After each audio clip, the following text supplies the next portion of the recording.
And if you have multiple dimensions, the form is usually like that: du dt plus this guy. This is what? The divergence of a flux, which is a vector, right? Equal to g. Okay, and when you integrate it, you get d dt of integrating over any volume. Let's call it omega. U dx plus, now what is the integral of the divergence over a volume? It's what? It's the divergence theorem, right? Or Gauss's theorem. It's the line integral around the hypothetical. It's either the line integral or the surface integral, depending if you are 2D or 3D, right? So basically you are integrating over one less dimensional space that describes the boundary of the domain, which we usually, in mathematics, we usually denote it as like partial omega. So this notation is different from the partial derivative. Partial omega means whatever lower dimensional space that is the boundary of that omega. So if omega is a two-dimensional, let's say, triangle, then a partial omega would be the three sides of the triangle, right? If omega is the sphere, then a partial omega would be the well, if omega is a ball, then partial omega would be the sphere.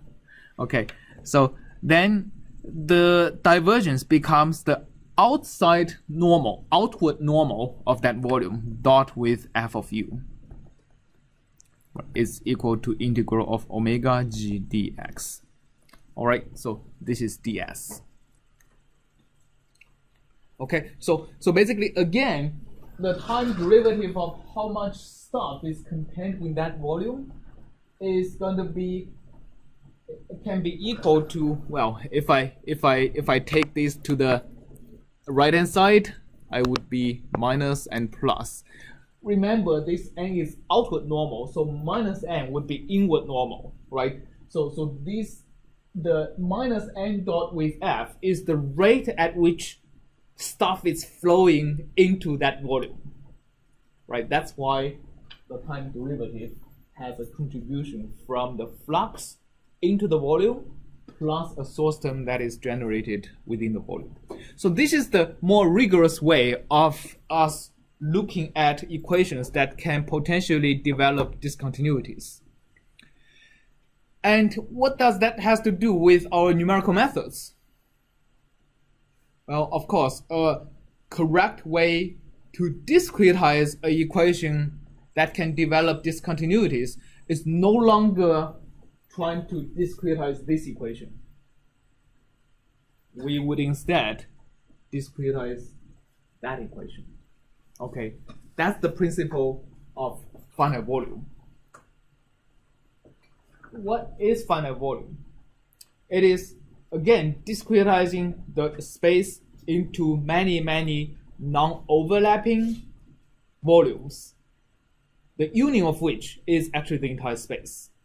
And then we apply this integral conservative form of the differential equation to every one of these small volumes.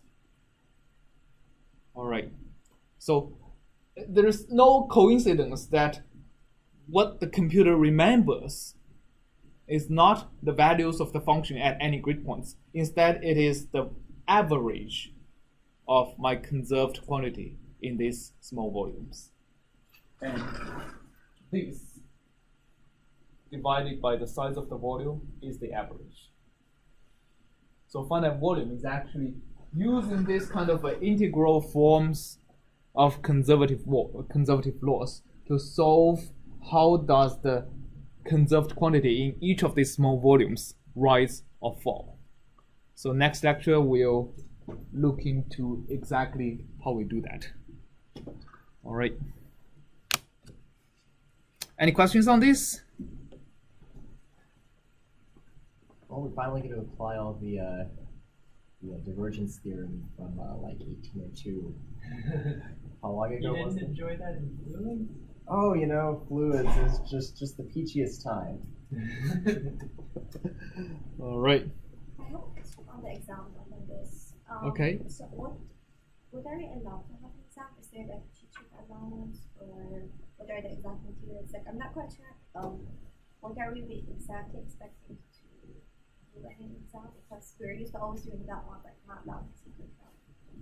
Yeah, we are always doing MATLAB and stuff, but like yeah, in class, right? But like in the actual exam, you would be doing more like the analysis I did on the Taylor screen. series. Taylor series, eigenvalues, stability analysis. You know it, right? Like are we allowed to have any equation sheets? It's closed book. We still haven't decided if we're allowed to have like a one-page cheat sheet. So I'll announce that by the end of the week. Okay, if you are allowed to print out a one-page thing to bring to the class. And that's in class on. That's in class on Wednesday. But I Yeah. just want to make sure because I actually managed to get enough.